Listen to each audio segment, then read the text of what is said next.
What up, folks? It's Theo here from Rex Bowling Reviews. So today I'm gonna just chat with you guys a little bit about my first singles event as a two-hander. I almost said one-hander. Geez, I've already been there, done that. And some of the struggles that I faced, and also how it was a good learning curve for me. And by the way, this is in my new studio that I've been putting together, so you guys can check it out. I'll be shooting the video in here and chatting with you guys. Can't wait to chat. Let's do this.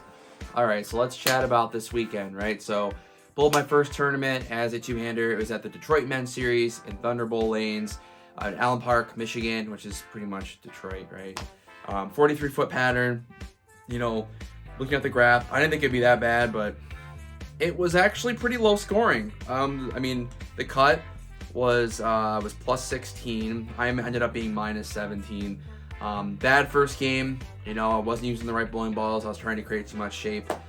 Made some, simple mistakes, and of course missing a bunch of splits, and then missing some single pin spares the first game. So I think to get into it, I'll kind of talk about this with you guys. So I have the scores. So the first one you can see here is a 150.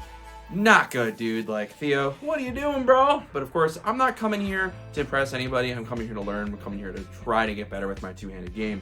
I kind of learned that I started with the forge ember. Good choice, but at the same time, it was a little over-under for me, right? I feel like I was a little too much in.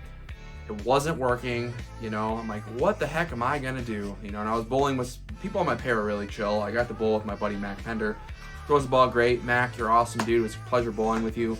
But a lot of us kind of felt, even in the beginning and throughout the day, it's like you move in a little bit too much. The ball kind of goes, it kind of doesn't recover, or it goes, fast 2-8-10.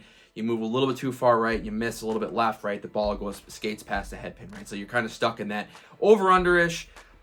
I kind of regret not pulling out my purple hammy, the regular purple hammer urethane, hitting with and having it with surface.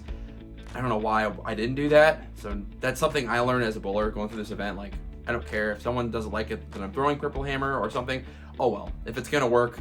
I think that ball would have been really, really good just because it would have controlled that motion a little bit. Second game, I went 2-teen, changed balls, purple hammer solid, right? So I was like, okay, through this, the forge wasn't working. I moved a little bit right, actually, and just tried to be up the back of the ball, and that looked really good. Fortunately, I had a good run there. You can see in the score here, but then I kind of blew it like a split in the 10th. Good job, Theo. Happens. We move on from that, and then I went 2-0. And if you notice here, like, my games after game one were pretty clean. My spare game was good. My ball speed was good. My release was good. My execution was good. So there's a lot of good things that came out of this event. And the last game, I finished with 216. I don't think I had an open frame in that game. So that was my first event as a two-handed bowler. I brought my wife with me. I had a great time. I got to go to Micro Center to buy this amazing Mac studio. So it was really fun opportunity for me to get out of the house and try some new things. But again, I'm not going to sit here and say, oh, I did amazing, because I have work to do.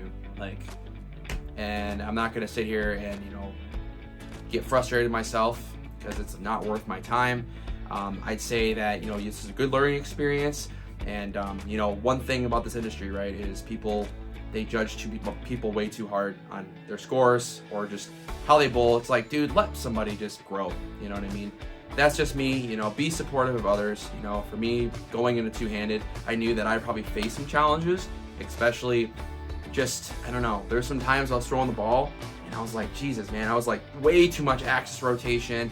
Timing was sometimes a little bit fidgety, but we're human, right? We're there, we're bowling, we're trying to have a good time, and sometimes we just make mistakes. But it was fun, and I'm ready for the next tournament. So I'm really glad to share that with you guys. I will say that the Rotogrip UC2 was really, really good for me when the transition. It's a little bit stronger asymmetric pearl. I was able to move in a little bit, finish out the last game, and then also throw my Melee Jack Carbon, which is also really, really smooth. That worked great.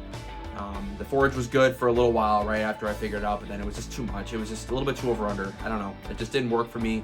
The purple solid, I was really impressed with that ball, dude. Like, the fact that I was able to do what I could with that ball, you guys need to get one. It is darn good. But yeah, that is the story of my weekend. I had a great time, but yeah, and just to let you all know, there is a 5K giveaway coming, and thank you so much everybody for the subs. You guys are amazing. Got the World Grip Idol Black giveaway coming soon. Stay tuned for that video. It's going to be awesome. Thanks, guys.